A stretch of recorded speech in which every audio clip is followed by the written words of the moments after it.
시편 42편, 43편. 이 내용은 매우 충만했던 성도가 매우 지금 우울한 상태에서 하나님이 어디 계시냐고 찾고 있습니다. 요즘에 우리 유명한 용어가 있는데 코로나 블루입니다. 코로나 블루라는 거는, 블루라는 말이 저는 파란색을 참 좋아합니다만, 블루라는 말은 우울증을 상징하는 말이라고 합니다. 그래서 올 1년간 우리는 참 많이 우울한 상태에 있었고, 지금도 왠지 우리는 많이 기운이 없고 다운된 상태 속에 있는 것 같습니다. 이 시편 42편을 가지고 영국의 유명한 강해 설교가 마틴 로이드 존스 목사님이, 이분은 원래 영국의 외과 의사 출신이고 의사 중에서 왕립 주치의로 유명한 사람이었는데, 이분이 이제 은혜를 받고 목사가 됐습니다. 마틴 로이드 존스 목사님은 제가 영국에 갔을 때 그분이 설립한 신학교, 로이드 존스가 설립한 신학교, 런던 신학교, 그러니까 영국은 이제 성공회인데요, 앵글리칸이고 영국의 그 교회의 수장은 영국 여왕입니다. 그 종교개혁 때 영국은 카톨릭도 아니고 개신교도 아닌 어정쩡한 종교개혁을 했고, 그걸 헨리 8세가 해가지고 지금도 영국은 국교입니다. 실제로 예수 믿는 사람은 거의 얼마 안 되지만 영국에서는 지금도 그 국가가 우리 찬송가로 되어 있는 그런 노래들을 국가로 부르고 대단히 아주 기독교적인 것이죠. 그런데 이제 앵글리칸 있을 때 좀 교회를 좀 더 깨끗하게 순결하게 하자, 그래서 퓨리탄이라는 사람들이 있었고, 그 사람들이 영국 국교회를 새롭게 하려고 하다가 이제 미국으로 건너간 사람들이 청교도, 그들을 퓨리탄이라고 합니다. 그리고 이제 영국에 남아있는 청교도들도 있습니다. 그 사람들을 프리처치라고 해요. 자유교회. 이 자유교회, 프리처치, 영국의 성공회가 아닌 목사님들을 키우는 곳이 런던 신학교입니다. 그 로이드 존스 목사님이 거기서 이제 신학교를 세웠고, 저는 이제 갔는데 거기에 가게 됐어요. 로이드 존스 목사님은 이제 영국의 런던 웨스트민스터 채플에서, 그때가 이제 딱 처칠 1945년 전쟁 때, 전쟁 후 2차 대전, 그때 웨스트민스터 채플이라는 그 영국 런던의 한 복판에 있습니다. 저도 여러 번 가봤는데, 거기서 이제 이 영적인 침체에 대해서 시리즈로 설교를 했습니다. 그 첫 번째 설교가 오늘 시편 42편입니다. 오늘 제가 책 한 권 가져왔는데 수요예배 때 책을 선전하려고 합니다. 영적 침체라는 책 보이실지 모르겠는데요. 제가 이 책 20몇 살 때 이제 알고 읽게 됐는데 너무나 열심히 읽었습니다. 그런데 제일 첫 번째 시편 42편이 이제 첫 번째 설교입니다. 영어 제목은 Spiritual Depression. 디프레션이 이제 우울증이라는 뜻이거든요. 그러니까 Spiritual Depression, 그러니까 영혼의 우울증. 제가 그래서 이제 어제 여러분들에게 음성 파일도 영혼의 우울증이라는 제목으로 말씀을 드렸고, 오늘 또 42편, 43편 여전히 영혼의 우울증. 우리말로는 영적 침체라는 말로 번역을 했는데, 로이드 존스 목사님의 책이 좀 그렇게 쉽지는 않아요. 그런데 이 책은 설교입니다. 많은 책이 이제 설교로 되어 있는데 너무나 유명해가지고 그 당시에 1945년, 1950년 그때는 주일 설교는 말할 것도 없고 금요일 저녁, 우리로 말하면 철야 기도회, 거기에 그 한 600~700명 되는 본당에 가득가득 이 설교를 들으러 모였던 아주 유명한 스타 목사님이었어요.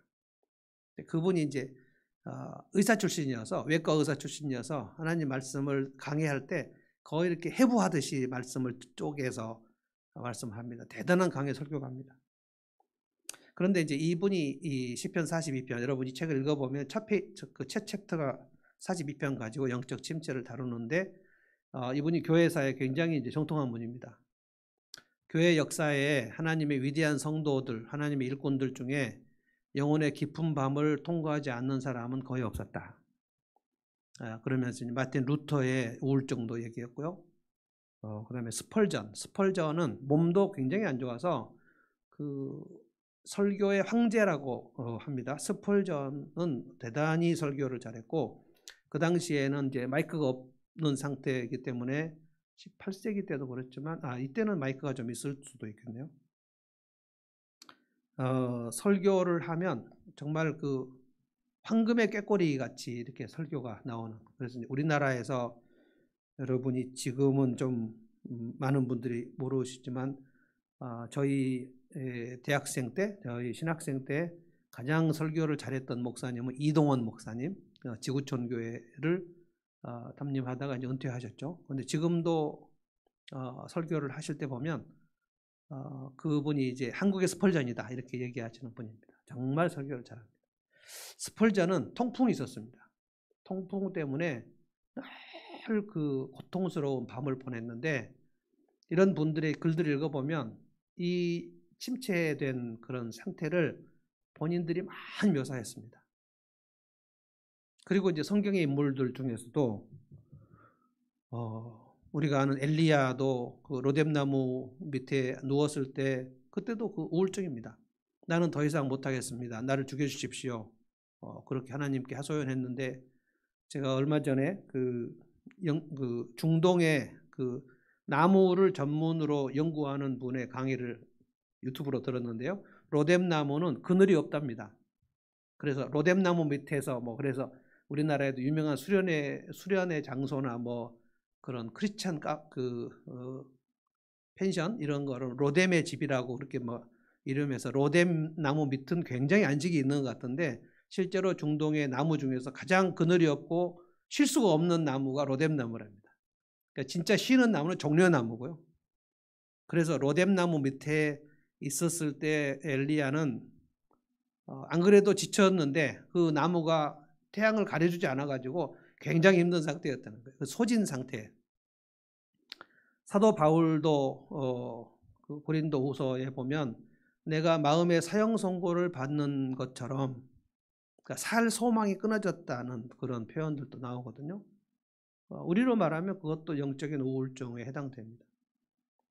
모세도 한번 내가 이 백성을 낳았습니까? 내가 어떻게 이 사람들을 데리고 다닙니까? 하고 하나님께 막 울부짖은 때도 있었고요. 그래서 제가 서두에 지금 이 말씀을 드리는 거는 이 시편 42편을 피해가는 성도는 아무도 없었다. 교회사의 위대한 성도들도 성경에 나오는 위대한 인물들도 이 영적인 우울증을 피해가진 않았다. 정말 독수리같이 하늘로 올라가는 믿음의 충전 상태도 있지만 항상 그렇지는 않았다.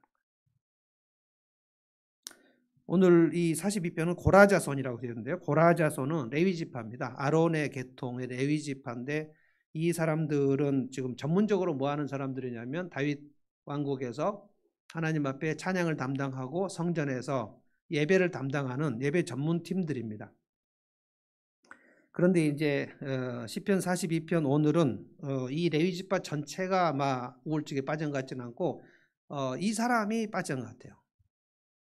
시편 137편을 여러분 읽어보면 그 레위지파 찬양팀들이 이스라엘 멸망해가지고 바벨론으로 쫓겨가서 바벨론의 강변에서 바벨론 군사들이 너희들 하나님 찬양하는 팀이냐? 그 팀이면 우리 바벨론 군사들을 위해서 여흥시간을 마련해야 되니까 오락시간에 너희 찬양 불러봐. 이렇게 요구를 해가지고 그 137편이 바벨론 강변에서 그 사람들이 우리가 예전에 성전에서 하나님 여호와를 찬송할 때가 얼마나 좋았던가 하고 이제 펑펑 울면서 하나님 앞에 울면서 부르는 찬송이 시편 137편이에요. 우리가 바벨론 강변에서 그 나무에다 수금을 걸어 놓았는데 바벨론 병사가 와가지고 너희들 신을 찬양하는 노래 그거를 우리 군사들을 위해서 한번 오락 시간을 가질 테니까 불러봐라 그랬는데, 우리가 이방 땅에서 어떻게 하나님께 부르는 찬송을 너희들을 위해서 부를 수 있느냐. 근데 아마 저는 불렀을 거라고 생각합니다. 그 굴욕적인 시간에. 그러니까 오늘 이 시편 42편은 레위집 한 사람이 마음이 무너진 그 우울증이고요.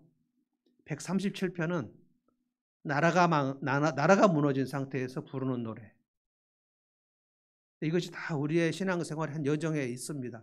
내 인생이 무너지는 시간도 있고 인생은 무너지지 않았는데 마음이 무너져서 마치 내 삶이 다 무너진 것 같은 우울한 시간도 있고, 어떤 경우에는 공동체 전체가 그냥 다 흩어진 상태에서 넋이 나간 상태에서 마귀가 우리를 조롱할 때, 그때가 시편 137편의 상태.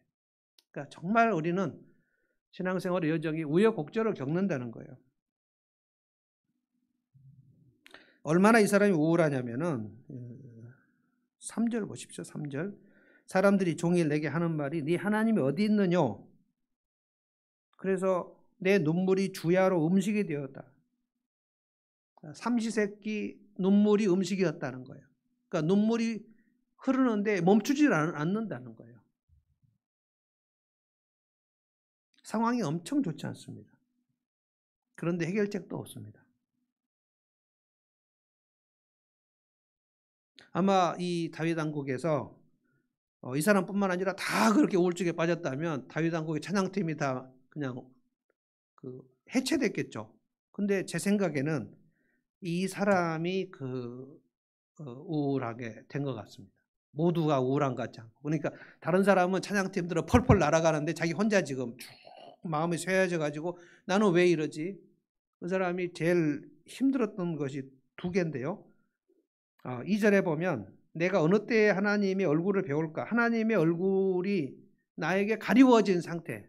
그러니까 한동안 하나님의 은혜를 받지 못한 상태에서 그냥 겉으로 형식적으로 노래를 부르다가 도대체 이제는 이것을 못하겠다. 그래서 아마 우리로 말하면 그 찬양팀장한테 가가지고 아삽, 헤만, 여두둔 이 사람들에 가가지고 팀장님 저 이제 드디어 못하겠어요. 내가 이렇게 우울합니다. 더 이상 나 소진돼서 못해요. 번아웃된 그런 상태예요.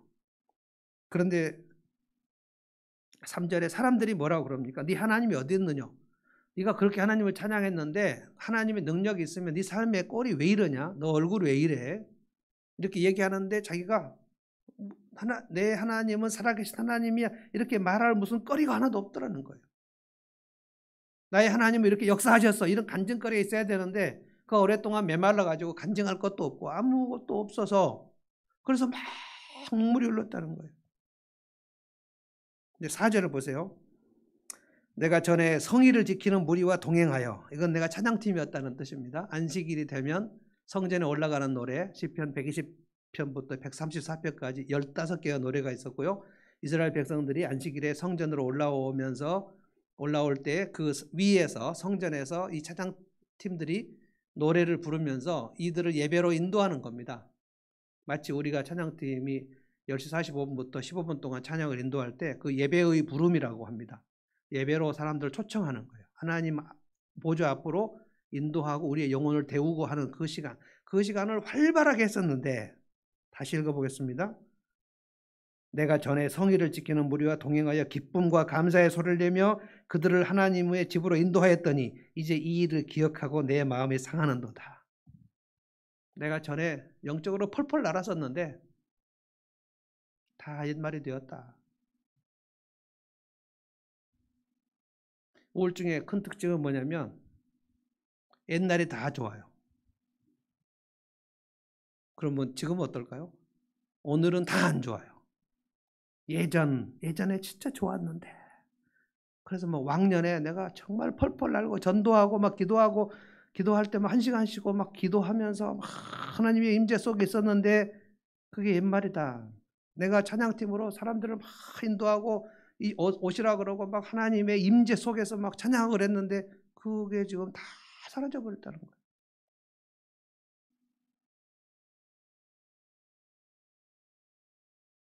얼마나 그 사람이 메말랐냐면은 그게 이제 오늘 우리가 정우성 집사님이 우리 인도했던 찬양입니다. 사슴이 시냇물을 찾아 갈급함 같이, 어떤 다른 성경은 헐떡임 같이 그랬어요. 시냇물을 찾아서 헐떡였는데 문제는 뭡니까? 오랫동안 기근이 돼가지고 메말라서 시냇가를 찾아서 헐떡이는데 이 시냇가에도 물이 없고 저 시냇가에도 물이 없어서 목이 말라 죽겠는데 목을 죽일 수가 없는 상태로 막 다녔다. 처참한 상태입니다. 그게 갈급이라는 거예요. 갈급. 우리가 물이 없는 기근을 기갈이라고 그러죠. 기갈 상태. 그러니까 이 사람은 정말 상당히 오랫동안 찬양팀을 하면서 되게 매너리즘 속에 있었던 것 같습니다.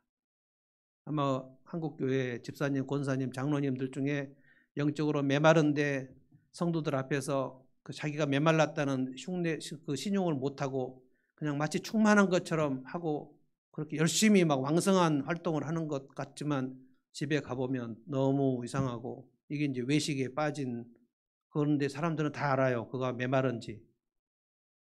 뭐 충만하게 막 목소리 떨리는 음성으로 기도를 해도 다 알아요. 그 영적인 것들은 다 전달이 되거든요. 이 사람이 오랫동안 메마른 상태에 있었습니다. 마치 사슴이 헐떡이면서 여기 시냇물에 가면 물을 좀 먹을 수 있을까? 근데 물이 흐르지 않는 시냇물, 완전히 쭉 말라버린 시냇가. 그리고 또 저쪽에 가서 막 어느 골짜기로 갔는데 거기서도 먹지 못했어요. 막 목을 죽여야 되는데 목을 죽일 수가 없는 상태. 그러니까 다 열정이 소진돼 가지고 더 이상 뭘 해도 나오지가 않는 상태. 이게 우리 신앙생활에 상당히 자주 드물지 않은 현상입니다. 그래서 사람들이 너희 하나님이 어디 있어? 너 간정이 있어? 라고 얘기하는데 나 간정이 있어. 나 살아계신 하나님이 나한테 역사하셨어. 이렇게 말하고 싶은데 할 거리가 없네요. 내가 하나님과 동행하는 증거를 보여주고 싶은데 내 삶에서 하나님이 이렇게 역사하셨어 말하고 싶은데 없어요. 그래서 하나님께서 회의가 온 겁니다. 낙심, 불안, 회의. 하나님은 어디 계신가? 그래서 2절에 언제 내가 하나님의 얼굴을 한번 배울까? 그런데 하나님이 얼굴을 가리우신 것처럼 안 나타나신 거예요. 하나님의 그에게 얼굴빛을 비추어 주셔야 되는데 우리가 예배를 드릴 때 가장 중요한 것은 하나님의 얼굴빛을 비추임을 받아야 되거든요. 하나님의 말씀으로 그리고 찬양으로 그리고 기도할 때 이 모든 시간에 하나하나의 사도신경을 하고 예배 찬송을 하고 헌금을 하고 이럴 때 그 모든 하나하나가 의미가 있어서 하나님께 올려드릴 때 하나님께서 그걸 받으시고 기뻐하시면서 우리에게 내려주시는 게 있어서 와 오늘 하나님 만났어. 말씀 속에서도 만날 수도 있고 찬양 속에서도 만날 수도 있고 그리고 내가 사도신경을 암송하다가 다시 뭔가 하나님 말씀 한 구절에 딱 꽂힐 수도 있고 주님은 다시 오신다. 성령이 내 안에 들어오셨다. 하나님은 천지를 창조하셨다. 뭐 이런 말씀이 내 속에 딱 꽂히면 그 말씀 한 구절로 확 일어나거든요. 하나님 만나는 거거든요. 근데 그런 시간이 없이 황당한 오랫동안 그냥 있어버렸다. 옛날에 안 그랬는데. 마음이 너무 상했다는 거예요. 마음이 너무 상해. 4절에 내 마음이 상하는도다. 뭡니까? 자기 코가 석자예요. 누구를 위로할 힘도 없고. 옛날에 그 속담은 참 재밌는 것 같아요. 내 코가 석자다는 말이 뭔 말일까요? 코가 석자로 쭉 밑으로 내려갔다는 거예요. 그러니까 코만 내려오겠어요? 얼굴도 밑으로 내려가는 거예요. 얼굴이 쭉 다운돼 갖고 이러고 다녔다는 거예요. 얼굴을 들 수 없다는 거예요. 우울증에 걸린 사람은 누구를 만날 수 없습니다. 대인기피증입니다. 그래서 이불 속으로 들어가고 가족도 만나기 싫고 방에서 나오기 싫고 이불 속에 나오기 싫고 그런데 안 나가고 싶은 게 아니에요. 못 나가는 거예요. 나가서 어떤 생산적인 활동을 할 기력이 없는 거예요. 기력이. 지금 코로나 블루 시대에 이렇게 마음이 쫙 다운돼 버린 사람들이 있습니다. 그런데 마음이 다운될 때 신호가 오는 게 아니에요. 내일부터 마음이 다운될 거야 라는 신호를 누가 보내주는 게 아닙니다. 자기도 모르게 서서히 식어져 버리는 겁니다. 다시 일어날 힘이 없는 거예요. 마치 거미줄에 걸린 것처럼. 그 모기가 거미줄에 걸리면 바닥바닥바닥 하다가 그냥 1시간 뒤에 보면 가만히 이렇게 있죠.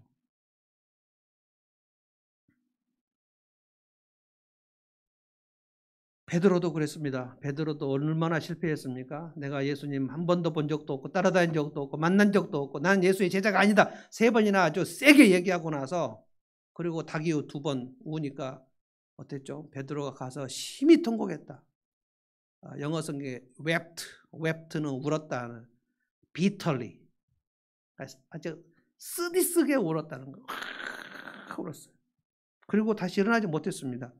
그 예수님이 갈릴리 바다에서 네가 나를 사랑하느냐 이 말씀 안 해주셨으면, 예수님이 다시 찾아와서 얼음 만져주지 않았으면 베드로는 못 일어납니다. 3세판 완전히 예수님 부인해버렸고, 그날 마지막에 예수님 부인할 때 얼굴을 마주쳤고, 배도죠, 배도. 이 실패감, 내가 3년 동안 주님을 따라다녔는데 완전히 실패해버렸다, 완전히 무너져버렸어요. 예수님 경고했잖아요. 사탄이 너 들어가서 밀가부로도 자로 너 마음을 흔들고 있다, 조심해라 그랬는데 조심하지 않았고 넘어져 버렸죠. 서두에 말씀드렸습니다만 모세도 그랬죠. 아브라함도 그 하갈 취하기 전에 10년간 하나님 약속 기다리다가 이미 마음이 다운됐거든요. 도대체 왜 하나님은 약속을 이렇게 하시고 안 지키시는 거예요? 하나님은 혹시 잊어버리셨나? 내게 얼굴을 돌리셨나? 우리가 어떤 기도를 할 때 얼른 응답이 안 될 때도 있습니다. 그때는 우리의 기도와 우리의 믿음의 근력을 키우시려는 하나님의 뜻이 있는데, 우리가 믿음이 약할 때는 그걸 몰라요.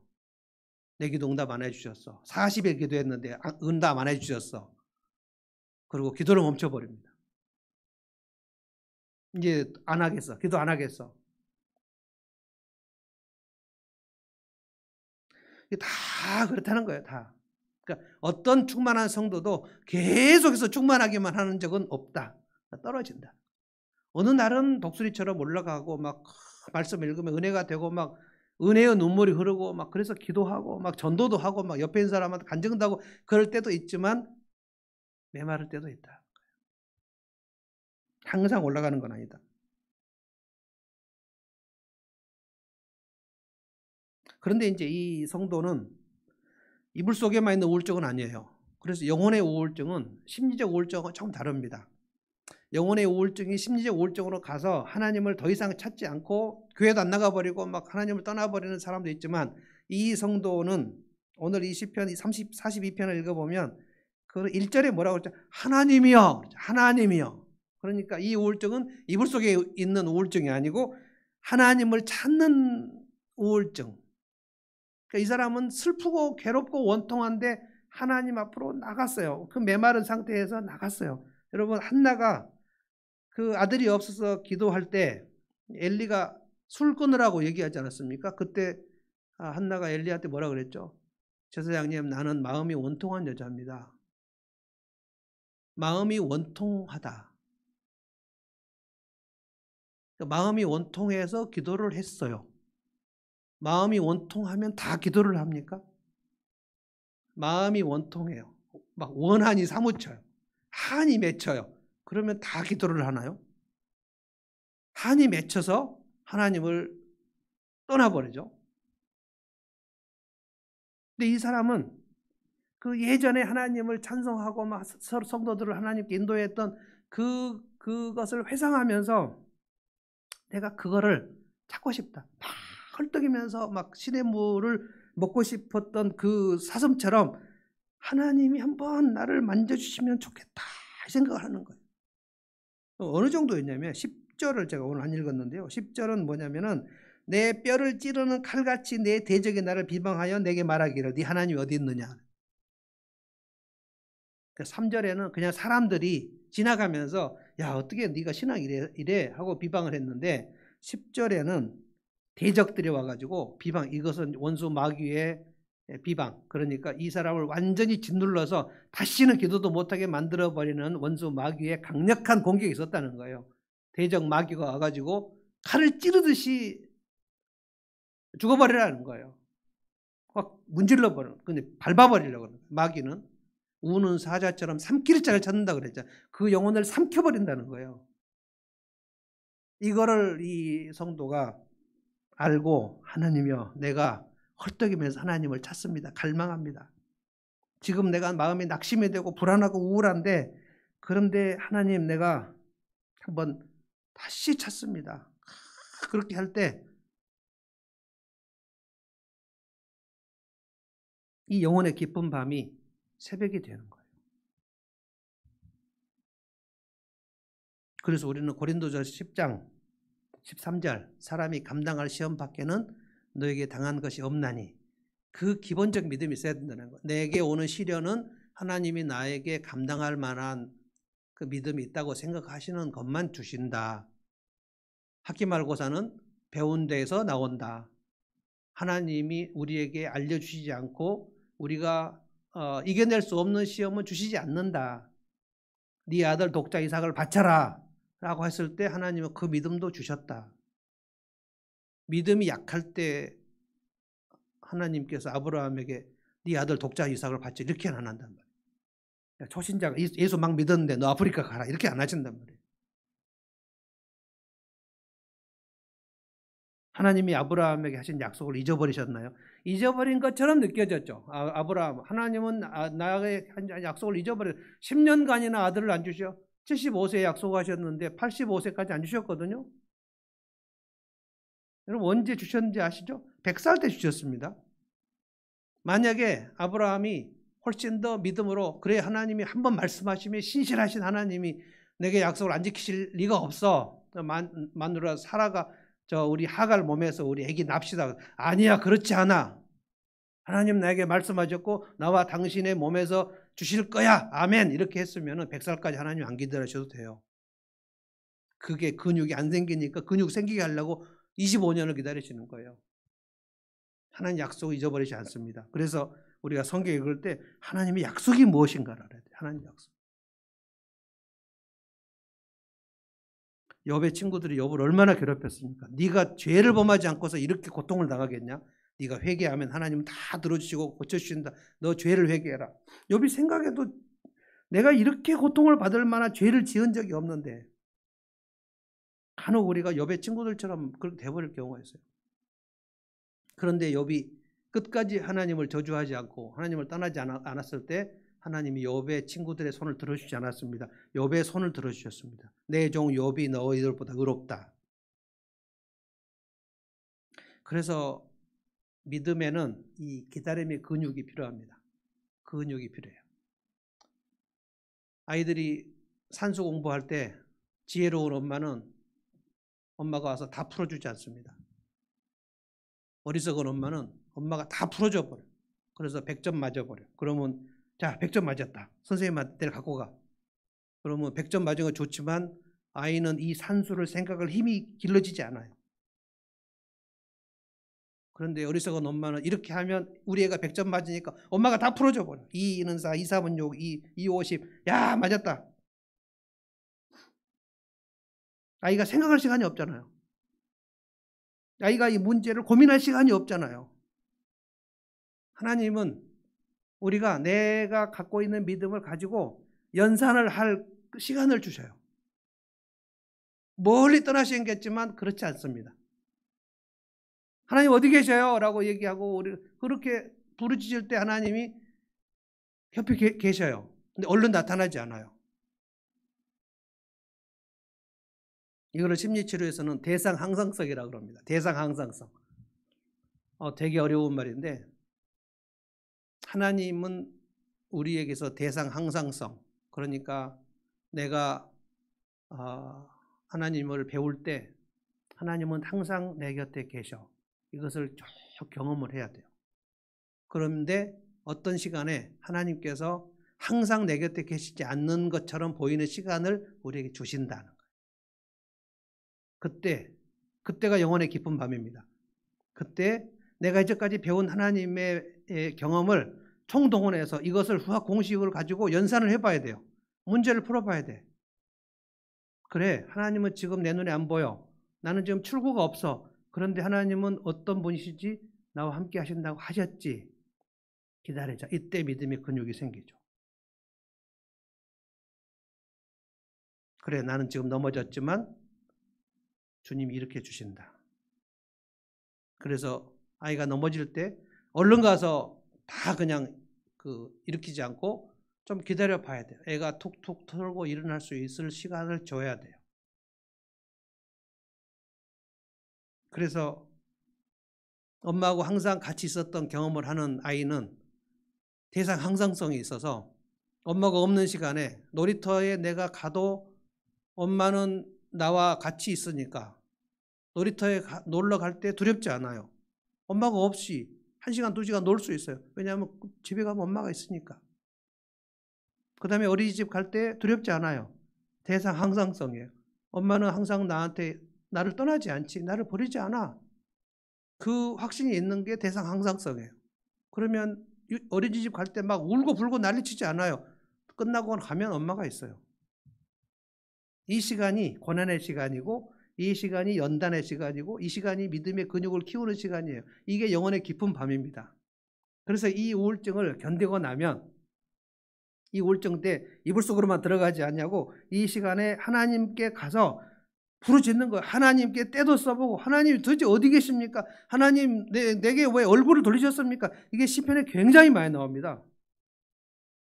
하나님 도대체 왜 내게 응답을 하지 않냐시나니까 어디 계십니까? 왜 하나님 나를 버리셨습니까? 이런 얘기 굉장히 많이 나오죠. 시편 22편.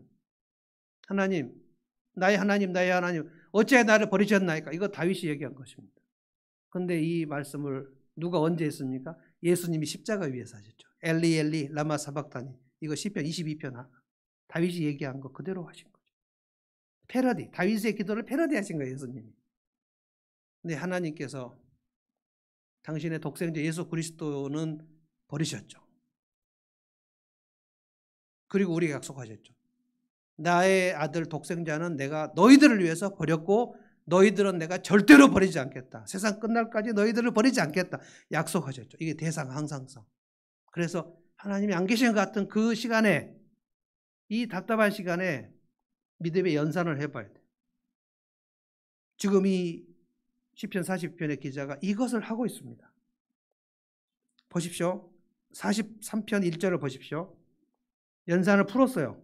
하나님이여 나를 판단하시되 경건하지 아니한 나라에 대해서 내 송사를 변호하시며 간사하고 불의한 자에게서 나를 건지소서. 이 사람은 그냥 혼자 우울한 게 아니고요. 그 주변에 간사하고 불의한 자들이 굉장히 많았어요. 그래서 막 시달렸어요. 그래서 우울해져. 그런데 2절에 보니까 뭐라고 그랬죠?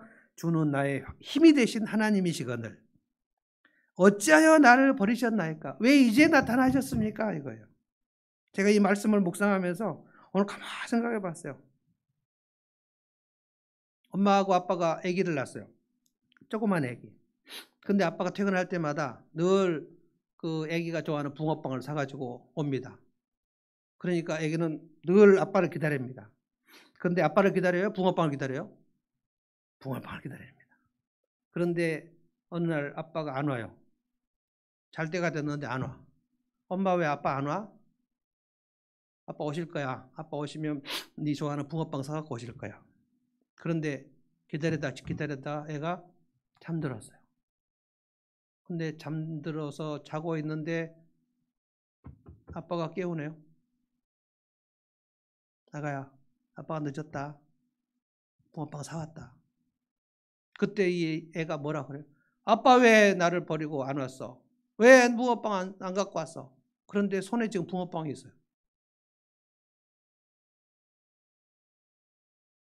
붕어빵집에 문을 닫아가지고 여기저기 막 돌아다니다가 아빠가 늦게 붕어빵을 사갖고 온 거예요. 아빠는 늘 사가지고 오는 분이에요. 근데 오늘 왜 안 올까? 왜 안 올까? 이 아기는 오늘 안 오니까 아빠는 나를 버렸다고 생각해요. 그러나 그럴 리가 없어요. 혹시 그의 아빠는 붕어빵을 안 사오고 그 아이를 버릴 수 있을지 몰라도 우리 하나님은 너를 난 부모가 너를 버릴지라도 나는 너희를 버리지 않겠다고 얘기하셨거든요.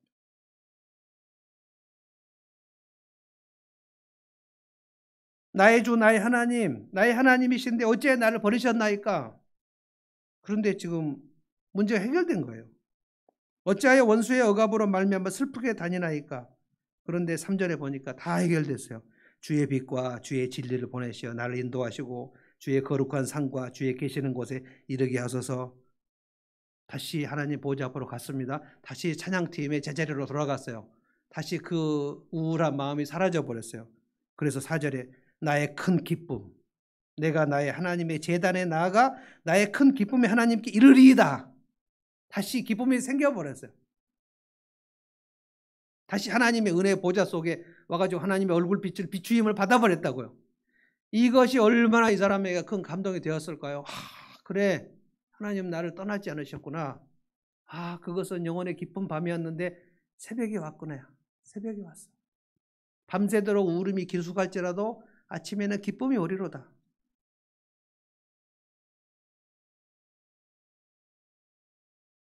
그러고 나서 이제 5절에 마지막으로 세 번째 이 노래를 한번 불러봅니다. 내 영혼아 네가 어째 낙심하며 어째 내 속에서 불안하여 하는고. 내가 그동안 왜 이렇게 낙심했을까? 내가 그동안 왜 이렇게 불안해했을까? 왜 이렇게 우울했을까? 너는 하나님께 소망을 두라. 하나님은 너의 소망이니 낭망하지 말라. 그가 나타나 도우심으로 말미암아 내 하나님을 여전히 찬송하리로다. 이 내용이 42편부터 43편까지 3번 나옵니다.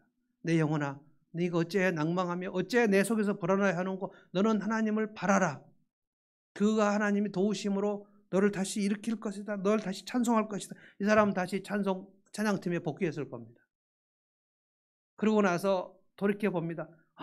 그 영혼의 깊은 밤, 그때 하나님께서 나를 테스트하시고 그 연산 문제를 풀게 하셨구나. 그래, 하나님 안 계신 것 같았지만 하나님이 안 계신 것이 아니었구나. 내가 열심히 기다렸더니 하나님께서 나를 찾아와 주셨구나. 내 손에 붕어빵이 들려진 그 아기처럼. 오늘 이 말씀이 여러분 그 영혼의 우울증이 누구에게나 다 해당이 된다는 사실을 꼭 기억하셔야 돼요. 오늘 여러분이 영혼의 우울증이 안 걸린 사람이 있을 수 있어요. 지금 충만할 수 있어요. 그러나 지금 이 시간에 이미 영혼의 우울증 상태에 있는 사람들도 있어요. 그래서 저는 서두 기도에 이렇게 기도했습니다. 지금 외로운 사람도 너무 많고, 지금 서러운 사람도 너무 많고, 지금 답답한 사람도 너무 많고, 지금 코로나가 이미 걸려갖고 지금 그 병원에서 쩔쩔매는 사람도 있고, 그 가족들이 지금 그 한 번이라도 면회하고 싶은데 면회가 차단되고 격리돼가지고 병원 바깥에서 지금 어떻게 될까 허둥지둥 되는 사람도 있고, 지금 우리나라 대한민국에 별의별 상황이 다 있습니다. 공통점은 뭡니까? 앞이 안 보인다는 겁니다. 이것이 우리에게 영혼의 기쁜 밤이 될 수 있습니다.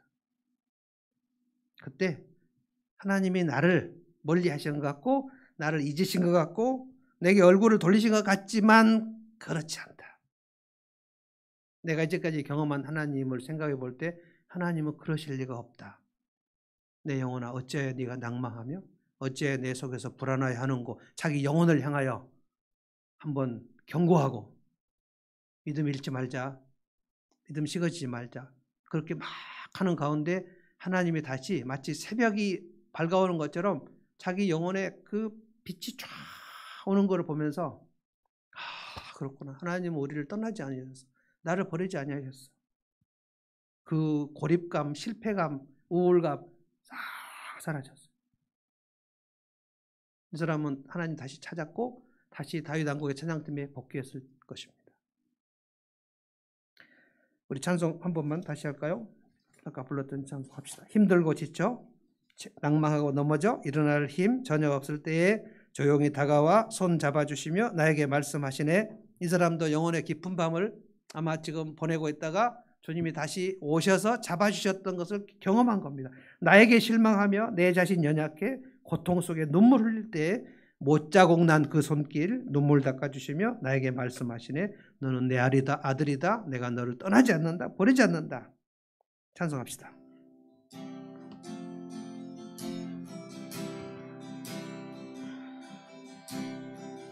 힘들고 지쳐 낭망하고 넘어져 일어날 힘 전혀 없을 때에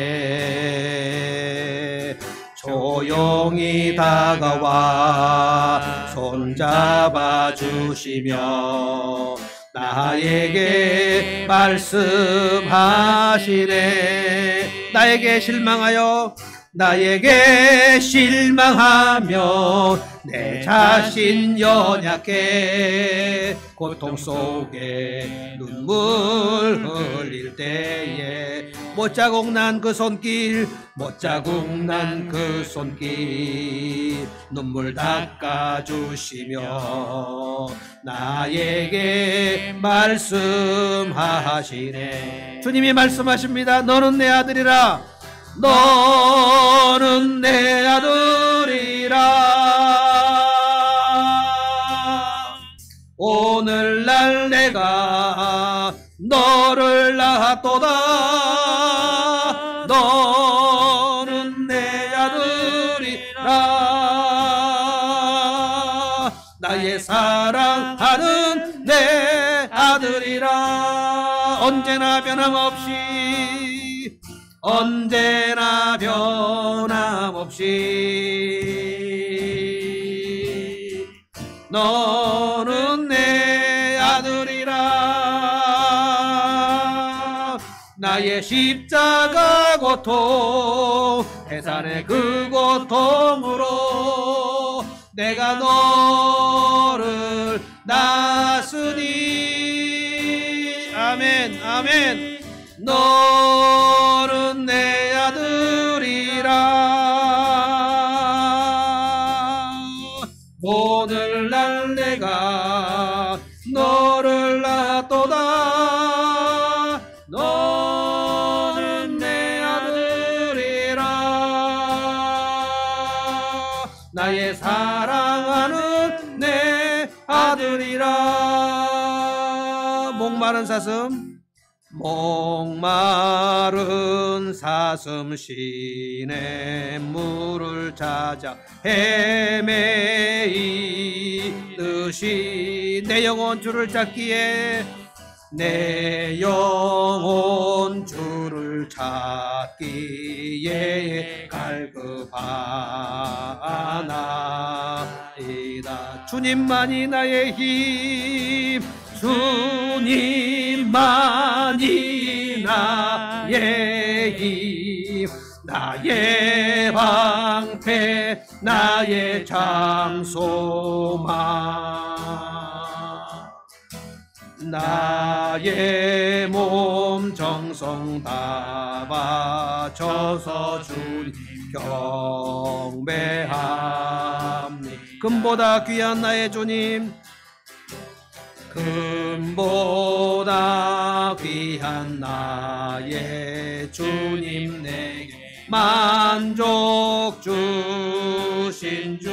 당신만이 나의 기쁨, 당신만이 나의 기쁨, 또한 나의 참 고백. 주님만이 나의 힘, 주님만이 나의 힘, 나의 방패, 나의 참 소망.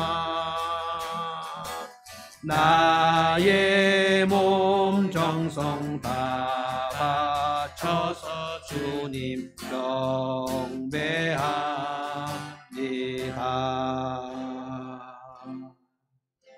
아멘. 아멘. 기도하겠습니다. 하나님 감사합니다.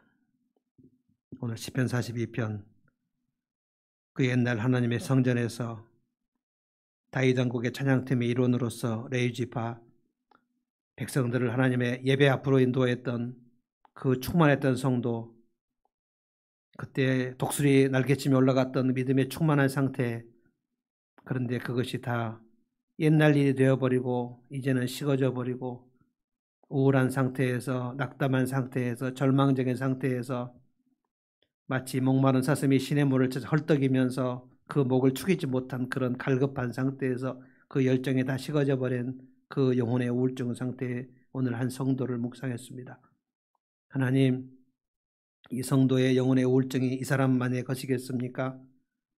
하나님, 이 오늘 이 땅에 한국교회 안에 많은 성도들 중에 참으로 오랫동안 열정을 잃어버리고 그냥 매너리즘으로 교회 일이나 왔다 갔다 하면서 많은 주님의 일들을 하고 나서도 기쁨도 없고 의미도 없고 보람도 없이 그저 기계적으로 왔다 갔다 하던 그런 성도들,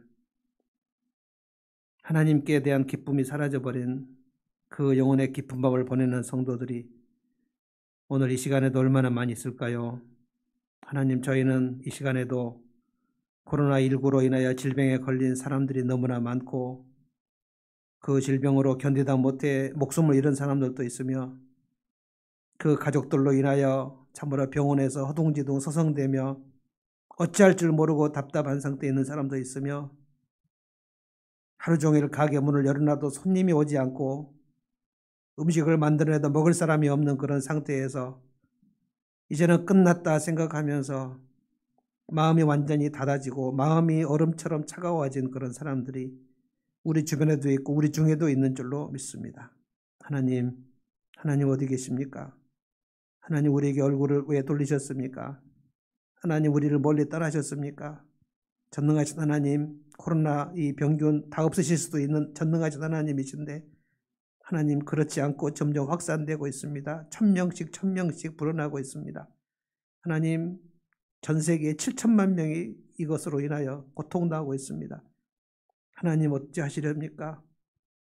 주님 저희가 어찌할 바를 모르고 오직 주님 앞에 도움을 청합니다. 하나님 목이 마른 상태에서 목을 죽이지 못한 상태에서 이 밤에 우리가 이 말씀을 듣습니다. 주님 저희는 믿습니다. 그동안 우리가 배웠던 하나님은 전능하신 하나님, 우리를 사랑하신 하나님, 우리를 돌보시는 하나님, 길이 없어도 길을 내시는 하나님, 광야에 길을 내시고 강을 만드시는 하나님, 요단강을 가르시고 홍해바다를 가르신 전능하신 하나님이 우리 하나님이 되시는 줄로 믿습니다. 우리가 이 믿음을 포기하지 않게 하여 주시옵시고 우리가 이 열정에다 사라진 것을 방치하지 않게 하시고 다시 한번 하나님을 찾으며 갈망하여 마침내 그 붕어빵을 손에 쥔 어린 아기처럼 아빠가 사온 붕어빵을 먹는 그 어린 아기처럼 우리가 다시 한번 기쁨과 열정이 새로워지게 하여 주시옵시고 우리가 주님 앞에 드리는 모든 봉사가 의미가 있게 하여 주시고 주님 앞에 드리는 예배가 살아계신 하나님을 만나고 하나님의 얼굴빛을 비추이는 역사들이 있도록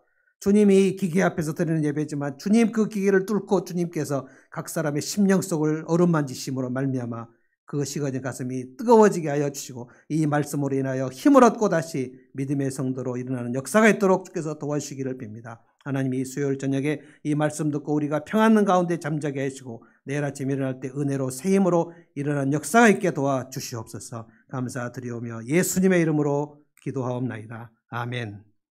이제는 우리 주